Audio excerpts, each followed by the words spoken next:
The ship floated silently through the dark vacuum, its hull scorched and gouged like it had been through hell itself. To the untrained eye, it looked like debris, just another hunk of dead metal adrift in the endless night. But the moment the Tyrval patrol cruiser picked it up on long-range sensors, alarms were triggered. Not because of what it was, but because of where it came from. Commander Valeth, we've intercepted an object drifting out of the Kranix expanse. The markings are unclear, but the trajectory traces back to designation 9X7. The bridge of the Tyrval cruiser fell deathly silent. Every officer on the deck knew that designation by heart. The Galactic Registry didn't even bother with a name. It was simply Class 15 Death World, 9X7. The kind of world that bred extinction-level predators in the water, land, and air. A planet so violent, so biologically hostile, that even the most aggressive alien species refused to land scout drones on its surface. It had swallowed every probe, disintegrated every ship, and erased every trace of life that dared to analyze it. No one survived 9X-7. No one visited 9X-7. It was a cosmic red flag. Abandon all hope. So when a ship came out of that place, the entire Galactic Patrol took notice. Valeth narrowed his eyes. Any life signs? Faint, but yes, deep within the core structure. The readings are chaotic. We're not sure what species. Valeth stood slowly from his command chair. Get the containment crews ready, and prepare the auto-defense drones. If something came out of that world, I don't care if it's half dead. We don't take chances.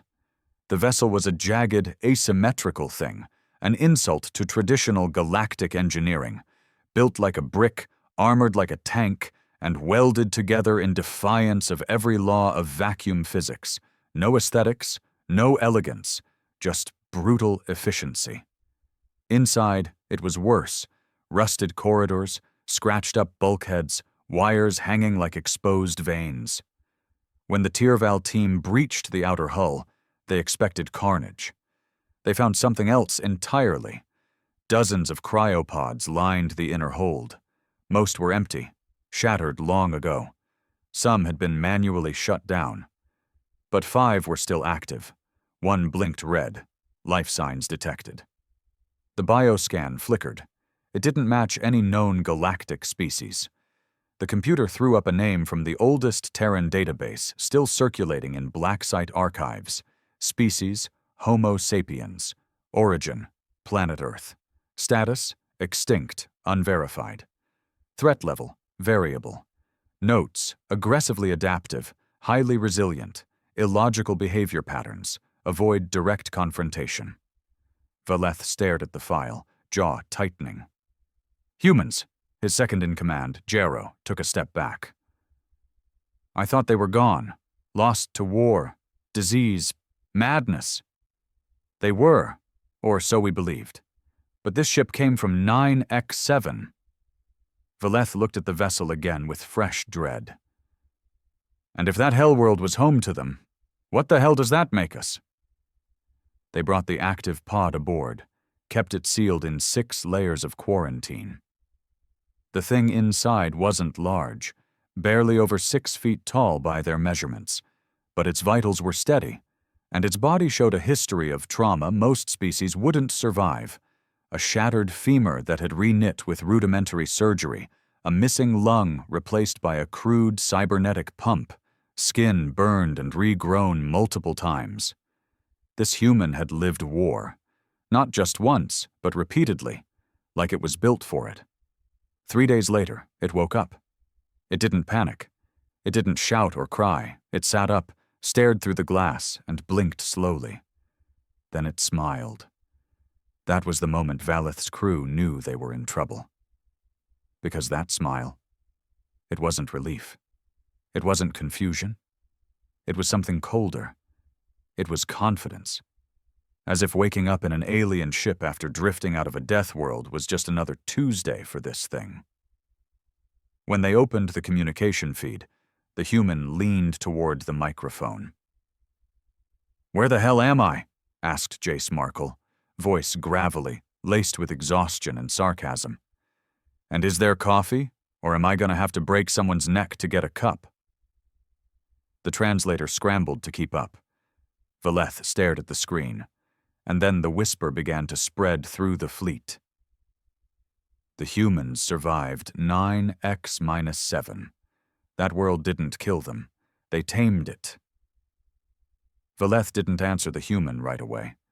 He simply stared at the monitor, at that tired, half-grinning face behind the quarantine glass. The human's eyes scanned the room on the other side, noting every camera, every sensor, every angle. He wasn't just looking. He was assessing, cataloging, like a predator dropped into a new hunting ground. Jaro leaned in close. "Sir, do we respond?" The translator is still filtering his phrasing. Apparently, break someone's neck is an Earth idiom. "No," Valeth said coldly. "It's not an idiom." He stepped back from the console, jaw tight. The room was filled with trained officers from one of the most powerful species in the Galactic Patrol. Yet there was something deeply unsettling about that single human sitting behind glass. The readings showed his body was still in recovery. Malnourished, low oxygen, blood toxicity, but his stare was sharp, aware, and most of all, unafraid. Valeth activated the mic. "You are aboard a Tyrval cruiser under the Galactic Enclave. You emerged from a ship traced to Death World 9x7. State your name and purpose." The human chuckled. "You mean Earth?" Valeth froze. Earth? That name hadn't been uttered in over 2 centuries, the last known location of the human race, marked as self-extinct after a series of planetary wars and environmental collapses. A dead rock.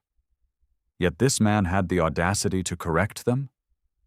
"Earth," Valeth repeated slowly. "The name humans gave to 9x-7. The human's smile faded. His voice dropped an octave. "You call it a death world. We called it Tuesday. Now stop stalling. Where's my crew?" Valeth glanced at Jaro, then back at the human. "Only one pod was active. The rest were either destroyed or empty." The human's expression didn't break, but the twitch in his jaw said enough. He lowered his head for a moment, silent, fists clenched. Then he looked back up. "I see," he muttered. "So that's it, huh? Guess I'm the last one?" Valeth cleared his throat. "Your ship. It was a combat-class vessel, repurposed, heavily armored, built to withstand extreme environments. How long were you down there?" The human stared through him. "We crashed 2 years ago, 17 of us, survivors from the Calderon, a long-range colony ship. We made it work, hunted what we could, rebuilt systems, modified the ship from scrap, lost people along the way, disease, predators, starvation, you name it." He paused, a flicker of memory in his eyes. "They died hard, every one of them, fighting to stay alive," Jaro whispered behind Valeth. 2 years. On that world. The Tyrval had studied Death World 9x7. Its atmosphere was barely breathable. Temperatures swung from sub-zero to volcanic in a single day. The predators were nightmarish hybrids, acid-spitting serpents, land sharks with armor-plated hides, flying scavengers with neurotoxins in their claws. Even microbes on that planet could melt flesh in hours. No known species could survive more than a week. And yet, this human had lasted 2 years. Valeth returned to the mic. "Your name?" The man hesitated. Then, simply, "Captain Jace Markle." Valeth turned off the mic, stepping aside. "Full genetic sequencing. Find out how much of this story is true, and do not, under any circumstances, open that chamber." The medtechs worked swiftly. They weren't used to human DNA. It had become a footnote in xenobiology texts, a cautionary tale of self-destruction. But what they found shocked them. Captain Jace Markle wasn't just human. He was enhanced, Radiation-scarred mitochondria, mutated but stable. Skeletal reinforcement consistent with improvised bone grafting. Muscle density 40% higher than Tierval baseline. Brain scans showing cortical anomalies. Evidence of neural stress tolerance far beyond most sapients. This wasn't just a survivor. He was built by hell itself. Later that night, as Valeth reviewed the files alone in his quarters, a private alert pinged. A technician had attempted to decrypt the black box from Jace's ship. What they found wasn't a technical log. It was a journal. Day 12. Lost Marquez to the sky leeches. Took half his skull. Buried what was left under a thermal vent. Kira's leg is infected. I used engine oil and fire to seal the wound. Crude, but she's alive. She asked me if we'd ever leave. I lied. Day 106. The native apex predator learned to mimic our emergency signals. Lured Owen out. We killed it, but too late. Ripped Owen's spine out. We rigged it as a tripwire for its kind. They don't like their own bones. Something instinctual. Day 434. We're running out of time. We think we found a way to launch the ship again. Barely. Kira's dying. I promised I'd get her off this rock. I promised all of them. Valeth closed the file, hand trembling. This man, this human, had fought through conditions that should have broken gods. And yet, Jace Markle had walked out of that nightmare alive. The next morning, Valeth returned to the observation room. The human was awake, eating the ration paste like it was steak. "You'll need to answer more questions," Valeth said. Jace shrugged. "Sure, but here's a better idea. How about you start answering mine?" Valeth tilted his head. "Why would we do that?" Jace stood slowly, that same quiet confidence in his step. "Because if humans made 9x-7 their home," he stepped forward, eyes locked. "What do you think we'll do to you if you try to cage us?" Valeth didn't respond right away. He felt a strange chill ripple through his upper spine, a biological reflex the Tierval species hadn't experienced in centuries. Fear. Not the kind born of danger, but the kind born of not understanding the thing in front of you. Jace Markle stood behind the reinforced quarantine glass, arms crossed, not threatening, not raising his voice, just watching. Calculating. Valeth finally said, "No one is trying to cage you, Captain. We're trying to understand." Jace tilted his head. "Understanding doesn't start with a gun at my head and a quarantine cell." Valeth narrowed his eyes. "You emerged from a ship that survived the deadliest ecosystem in known space. Your species was marked extinct. Your physiology is radically altered. Tell me, Captain, how should we have greeted you?" Jace grinned, that sharp, knowing grin. "Coffee and pancakes would have been a good start." The translator stuttered for a moment. Jaro, standing behind Valeth, muttered, "What's a pancake?" Jace laughed to himself. "Exactly." Silence followed. Valeth finally said, "We're processing the black box from your ship. The journal entries are disturbing." Jace didn't flinch. "Yeah, it was a disturbing planet." "Kira, she was one of yours?" Jace blinked slowly. His mouth opened, then closed again.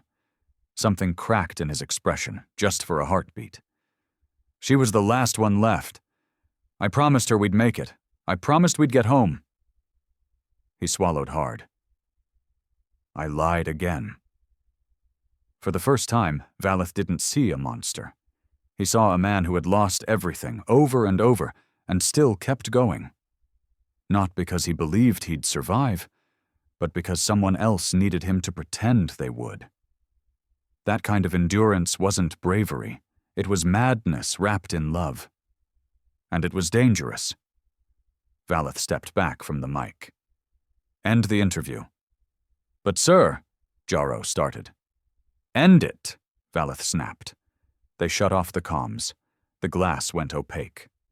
"Commander," Jaro whispered, voice low. If this is what humans are now, then what were they before extinction? Valeth didn't answer. His thoughts were racing. Across the galaxy, the Enclave was already receiving fragments of the Discovery. An extinct species had survived a Class 15 death world. There would be panic, fear, opportunists, warmongers. There would be interest. He needed control. Fast.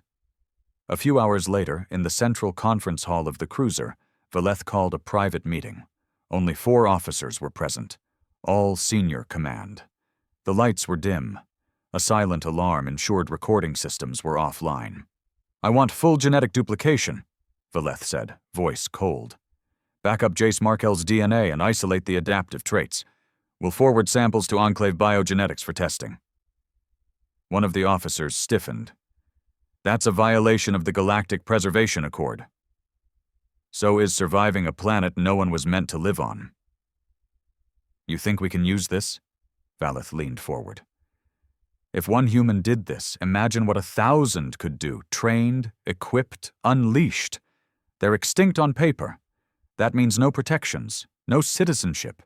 We control their narrative." Jarrow flinched. "Sir, he's not an asset. He's a warning." Valeth looked at him coldly. "And warnings are only dangerous if we ignore them." Back in the medical bay, Jace paced the small chamber. The opaque glass flickered, revealing his reflection. He leaned in and whispered, "I know you're listening." No response. "You're going to want to test me, study me, maybe even copy me." He leaned closer. "I wouldn't recommend it." Then he walked to the far corner and sat down cross-legged, breathing slow and deep. 2 decks above, the biogenetics lab had already begun processing the DNA samples. The lead researcher, a Gatev splicer with 4 nimble arms and a reputation for pushing ethics, analyzed the first simulation of Markle's cell regeneration. He froze. The cells weren't just repairing themselves. They were learning.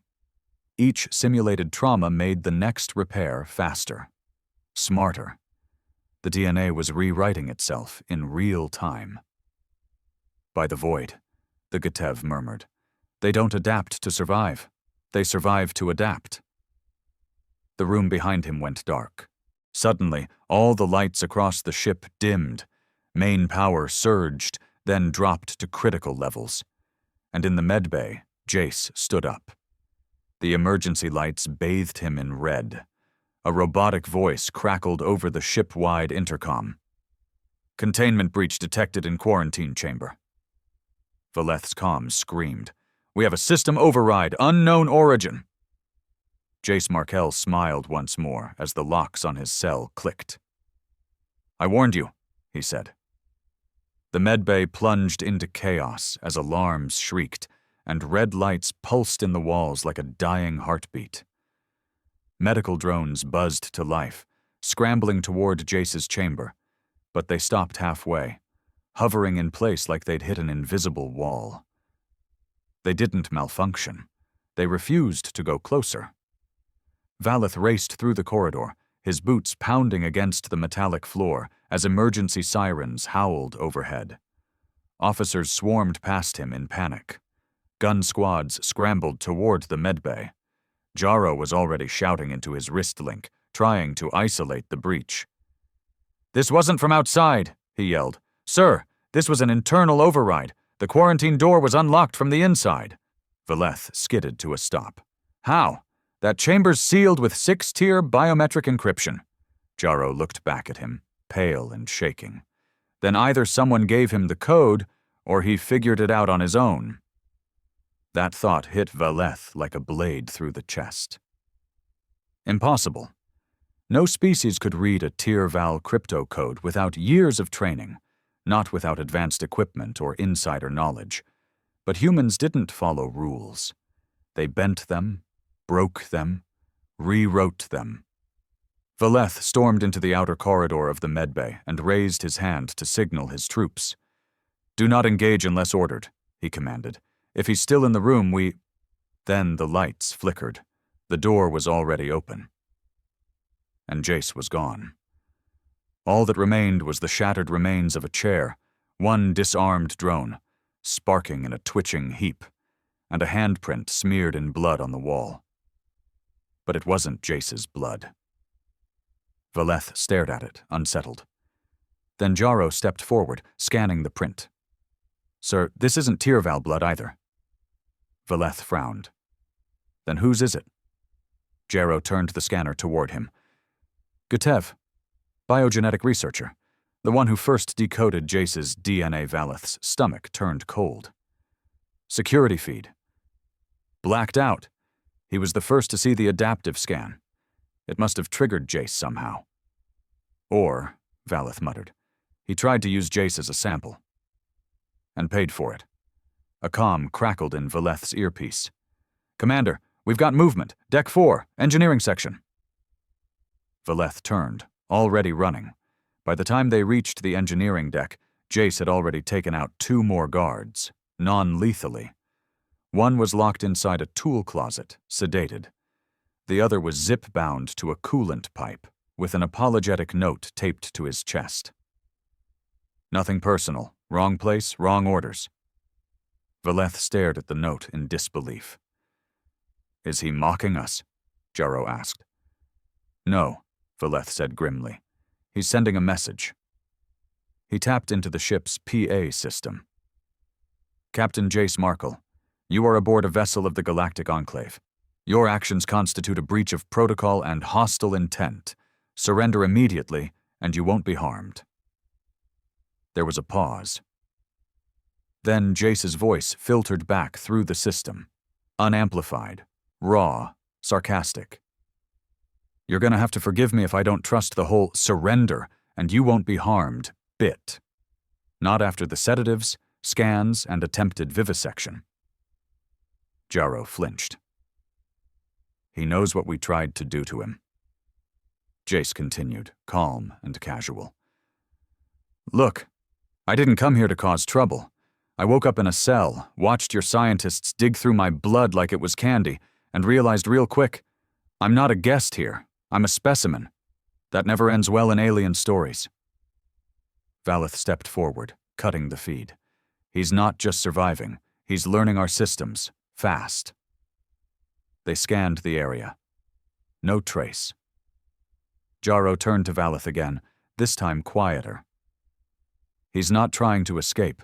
If he was, he'd have taken a shuttle by now. You think he's doing something else?" Valeth looked toward the primary data core room. "He's headed for the archives." "Why?" "Because if he's half as smart as I think he is, he wants to know what happened to Earth." Deep in the archive room, Jace stared at the holoscreen as thousands of files streamed past. The records were garbled, encrypted, rewritten. But he saw enough. Earth hadn't died in war. Not exactly. The Enclave had declared the planet unfit for development, marked it as an ecological hazard, and enforced a containment protocol. In other words, they'd abandoned them, cut them off. No aid, no support, no evacuation. They left humanity to die. Not because they were dangerous, but because they were inconvenient. He pulled up the last surviving image in the archive. Earth, burning under a red sky, its oceans boiled down, its cities flooded or cracked apart. They hadn't survived in spite of the universe. They'd survived because the universe tried to erase them, and failed. Behind him, the door hissed open. Valeth stepped in, alone. No guards, no weapons drawn. Jace didn't turn. "So now you know," Valeth said quietly. Jace's voice was hollow. "You left us to rot." Valeth exhaled slowly. The Council believed humanity was unstable, too wild, too unpredictable. They thought isolation was the only answer. Jace finally turned. "You made a death world, and we made it a home." Valeth looked him in the eyes. "That's what scares them most." Jace took one step forward, then another. "No, "What should scare you?" he said, voice like steel. "Is that we're coming back?" Valeth didn't reach for his weapon. He knew better. There was a line in Jace Markle's eyes that couldn't be crossed, not without blood being spilled. And while the Tirval were no strangers to war, this was different. This wasn't war. This was vengeance wrapped in discipline. "I believe you," Valeth said finally, "but I need to know something." Jace stood still, silent. Valeth continued, "Are you alone?" A flicker of something unreadable passed across Jace's face. His eyes narrowed just slightly, just enough for Valeth to know he hit something. Jace said nothing. Valeth took a slow step forward. "You said 17 people survived the crash. We only found your pod. The others were dead or empty. But your black box mentioned attempts to launch again. Not just to escape, but to transmit coordinates." He watched Jace carefully. "Did any of them make it off the planet before you did?" Jace exhaled through his nose. It wasn't a denial. "We sent out a decoy pod first. Had to. Kira was too weak to travel. I rigged the signal to draw attention toward me, not them."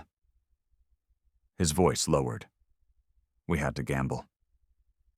Valeth's heart dropped. "So there could be more of you out there."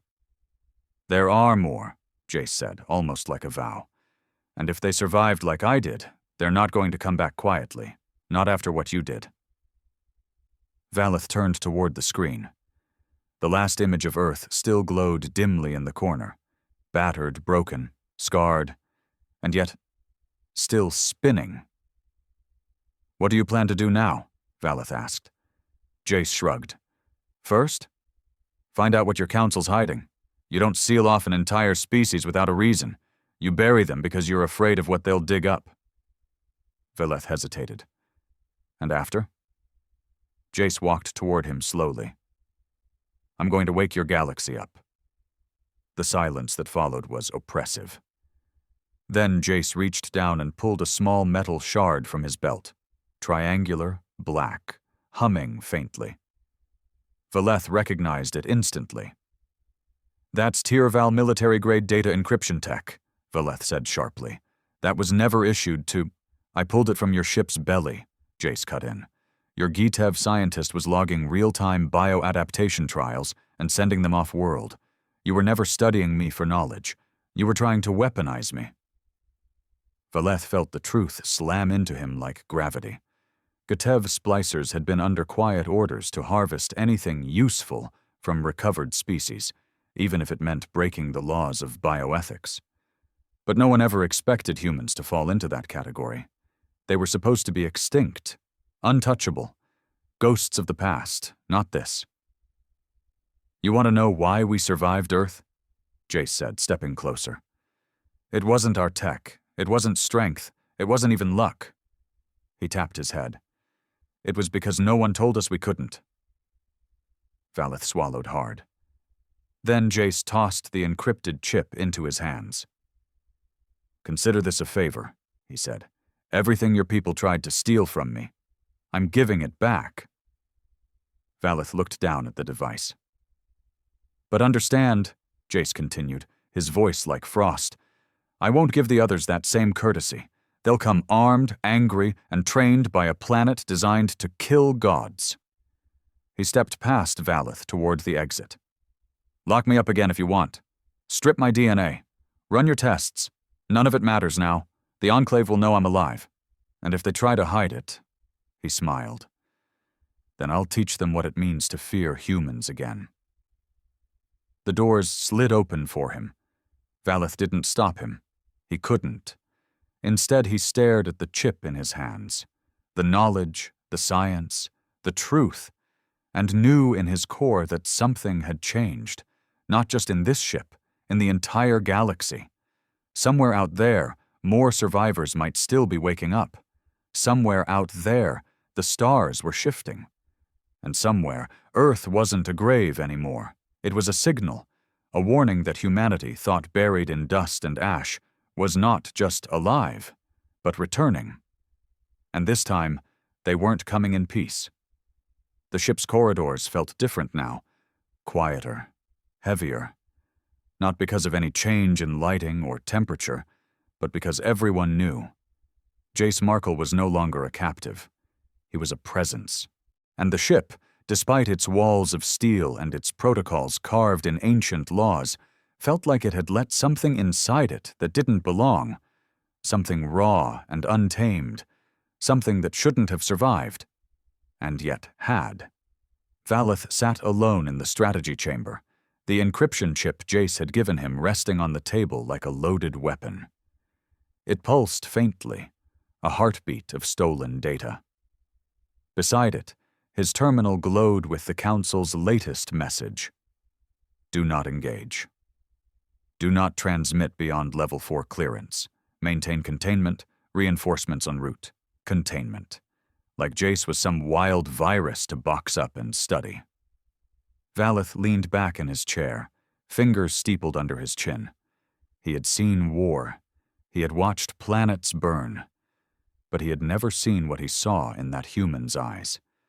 Grief sharpened into precision. That was the thing about Markle. He wasn't just a survivor. He was a soldier forged in desperation and held together by the memory of the ones he lost. And now, that soldier was loose on a ship that barely understood what he represented. A knock came at the door. Enter. Jarrow stepped in, visibly tense.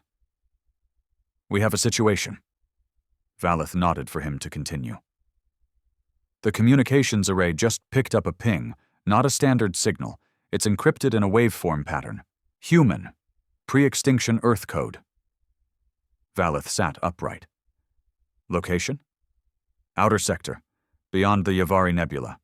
It's bouncing between relay points like it's trying to mask its origin. But we triangulated the source. It's a ship. Small but fast. Civilian-built. Registered to a name that's not in our archive.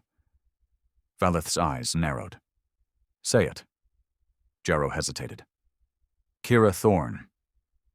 Silence. Valeth rose slowly from his chair. I thought she died. So did Jace. Valeth turned to the wall console, bringing up the nav map. A blinking red dot pulsed in the corner of the screen, moving, alive. She made it out, Valeth whispered. She's still alive. Jarrow leaned in. If she's anything like Markle, we're not ready for her. No, Valeth said. We're not. Jace stood in the observation chamber now, arms crossed, staring out at the infinite stars. He could feel the shift in the ship, hear the hurried footsteps, the whispers behind him, the sense of contained panic. They didn't know what to do with him. Good. He didn't know what to do with them either. He'd grown used to silence. Earth was full of noise, but 9x-7 had taught him to appreciate the quiet. The breathing of trees, the movement of dirt, the subtle hum of predators stalking nearby. You didn't survive by being louder. You survived by watching everything. He heard the door open behind him. Valeth stepped in, slowly, no weapons, no guards. We picked up a signal, Valeth said quietly. Jace turned, one eyebrow raised. Kira, Valeth added. She's alive. For a second, Jace didn't move. Then, like something old and fragile breaking loose inside him, he whispered, She made it. Valeth nodded. She's heading toward a moon in the Vega system. Likely for repairs. Our scans show she's not alone. Jace squinted. How many? Valeth paused. 2, maybe 3 others. All human. Jace stepped forward, the fire returning to his voice. They survived the other dropships. Seems so. Jace exhaled hard, like he'd been holding his breath for 2 years. And then, for the first time since he woke up on this ship, he smiled. Not the cold, calculating smirk he wore like armor, but something real, something wounded but still breathing. Valeth studied him. What will you do when you find them? Rebuild. And after that? Jace turned back toward the stars. Make the bastards who left us there pay. Valeth didn't flinch. He understood now. The Council had created this future when they sealed off Earth, when they left an entire species to burn instead of lifting a hand. That wasn't survival of the fittest. It was the birth of a new kind of predator, one that looked human, but wasn't quite anymore. Valeth said, "I can delay the Council. A few days, maybe send a fake report." Jace glanced sideways. "Why?" Valeth hesitated. Then, "Because I think I'd rather have you as a friend than an enemy." Jace held out his hand. "Smart man." They shook, and just like that, the galaxy shifted again. Because the last known human wasn't alone anymore, and this time, they had allies. The rendezvous point was a fractured moon orbiting a burnt-out gas giant, officially catalogued as Vega 12b, but long forgotten by galactic cartographers. Its surface was cracked like a shattered egg, littered with mining debris from a colony that failed over a century ago. No one came here anymore, which made it the perfect place to meet the ghosts of humanity. Jace stood at the edge of the shuttle's ramp, his boots crunching against the dust. The thin, craven atmosphere tasted metallic, bitter. It reminded him of home. Valeth had honored his word. He'd faked a damage report to buy Jace a 2-day window. No patrols, no surveillance, but it wouldn't last. The Council wasn't stupid, and they sure as hell weren't merciful. A small ship rested 50 meters away, built from salvage like Jace's, but sleeker. Smarter. Scavenged parts stitched together with human stubbornness and wild genius. He could see the patches welded onto the hull, the faded letters spray-painted near the docking clamp. Stormbird. A name only humans would give a ship that should have died in space. The hatch hissed open. Kira stepped out. At first, Jace didn't move. His brain couldn't accept it, not until she took another step, and he saw the limp in her leg, the way her jaw clenched with every movement, the fire still burning behind her eyes. Then he ran. They collided hard, arms locked tight, like gravity had finally remembered how to work again. Neither of them spoke at first. Just breathing. Just holding. "I thought you were dead," she whispered into his shoulder. "I almost was," he replied. "Twice." She pulled back just enough to look at him. "You look like shit," he laughed. "You should see the other guy." Then came the others. 3 survivors. 2 men, 1 woman, all scarred, all changed. But their eyes told the same story. They had crawled through hell too, and like Jace, they'd brought hell back with them. They sat around a portable emitter that flickered with warmth and light. It wasn't much, just a hologram fire and a box of rehydrated food packs. But it felt real enough. They caught up in pieces. None of them wanted to talk about the worst parts. But they all knew. Kira explained what happened after Jace's decoy pod launched. "We thought we lost you, but we got out with 1 working engine and a prayer. We've been hiding ever since. The Enclave doesn't know how many of us made it. I kept it that way." Jace nodded. "Good. Keep it that way a little longer." "Why?" He pulled out a small hollow chip and placed it in the center of the group. "This is everything I pulled from the Tyrval cruiser. Genetic data, military scans, notes from their biolabs. They've been trying to replicate what we are. Turn us into a blueprint." The group went quiet. "They want us," Jace said. "Not because they fear us, but because they envy us." Kira's voice was sharp. "They think they can build us in a lab." "They don't understand," Jace said, leaning forward. "What we are now, that didn't come from test tubes. It came from watching our friends die in our arms, from hunting predators in acid rain, from boiling water with ship batteries just to stay alive. You can't clone that." One of the survivors, a thick-built man named Reyes, muttered. "So what do we do? Hide forever?" Jace shook his head.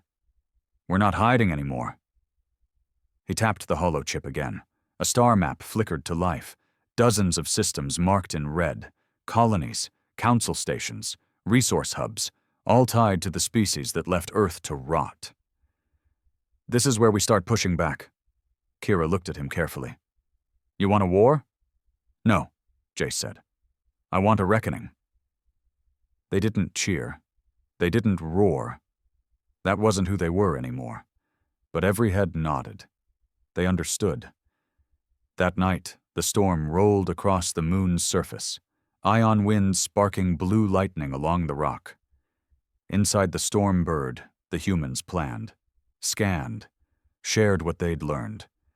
And in orbit above them, beyond their sight, a small Tyrval probe floated silently, cloaked, listening. It recorded everything, and it sent it straight to the Galactic Council. Within hours, every system with an Enclave seal was locked down. Commanders were pulled from retirement, black sites were reactivated, and a single order echoed across the stars. Project Final Contingency, reinstated. The humans are awake. The Galactic Council convened in silence. 12 representatives from 12 of the most dominant species sat inside a cold chamber of obsidian glass and starlight, orbiting a planet no one was allowed to name. No audience, no media, no record, only one agenda: the return of humanity. High Chancellor Virith of the Vorn Dominion, a creature of scales and intellect, broke the silence first. The Tyrval confirmed the reports. The human survivor, Jace Markle, escaped containment. He now leads a cluster of survivors believed extinct. A thin avian delegate from the Zarin clade hissed. They've begun marking targets, strategic ones. They're not hiding anymore. The insectoid Maqual emissary twitched. We should have incinerated the planet when we had the chance. And invited every other species to question our morals? Virith snapped. Number Earth was quarantined, buried in bureaucracy. We told ourselves they'd fade into dust. They didn't, a voice said coldly. Everyone turned. Representative Darson of the Arivik Order, one of the few species to have fought alongside humans centuries ago, stood slowly. You didn't quarantine a species. You buried your mistake. You called them unstable. But what you feared was that they couldn't be controlled. They're unpredictable, someone muttered. They're relentless, Darson corrected. They survive the unspeakable, adapt in ways your science can't predict. And now they have a cause. Another delegate snarled, We outnumber them 1,000,000 to 1. Darson fixed him with a dead stare. So did the wildfires on Alaris 3, until one ember burned the entire continent. No one spoke for a while. Then the Chancellor whispered, Then it's agreed. Final contingency begins. Lights dimmed. A panel opened in the center of the table, revealing an ancient device, pre-galactic era tech. Banned, illegal, forgotten. Except it hadn't been forgotten. Begin production, Virith ordered. The lights on the device turned red. Begin the extinction protocol. Half a galaxy away, aboard the Stormbird, Jace sat in the cockpit, scanning frequencies. His hands moved fast, fingers instinctively rerouting power and tapping into backdoor channels once used for pre-war Terran comms. They'd picked up the signal an hour ago. A frequency long dead. Now revived. Kira watched from the doorway. You look like you've seen a ghost. Jace didn't answer at first. Then he turned, his face pale. They've reactivated final contingency. Kira's face hardened. I thought that was a myth. It's real, Jace said. Built back when the Enclave first made contact with Earth. They called it a safety switch. We called it a noose, autonomous weapons, AI-driven extermination fleets. If they couldn't control us, they'd erase us. Reyes cursed. So they're coming, all of them. No, Jace said grimly. They're not sending armies. That would be too clean. He turned the monitor toward them. Dozens of red markers. Unmanned vessels moving fast, hyperlane capable, each programmed for annihilation. They're sending death, and it's already on its way. Silence fell across the room. Then Kira asked, "What do we do?" Jace stood, jaw clenched, voice low. "We do what humans have always done when the universe tries to kill us." He walked toward the weapons bay. "We survive."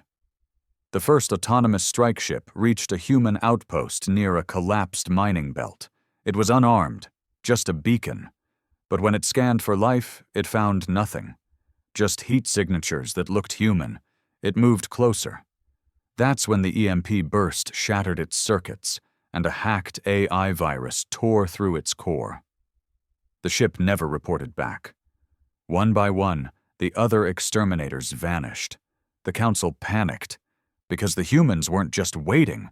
They were learning the death machines, rewiring them, hijacking them, turning the Council's weapons into a new fleet, one born from vengeance, loss, and brilliant rage.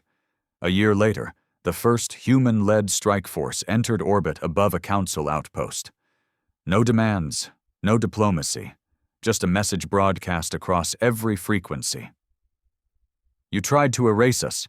You gave us a death world and thought we'd break. We turned it into our cradle. You made us monsters to survive. Now we've learned to aim." Then the sky went black, and the war began. But the Council never understood one thing. You can destroy a world, you can erase a species, but you can't kill a story. And humanity's story had just begun again, with fire, fury, and the unbreakable will to endure.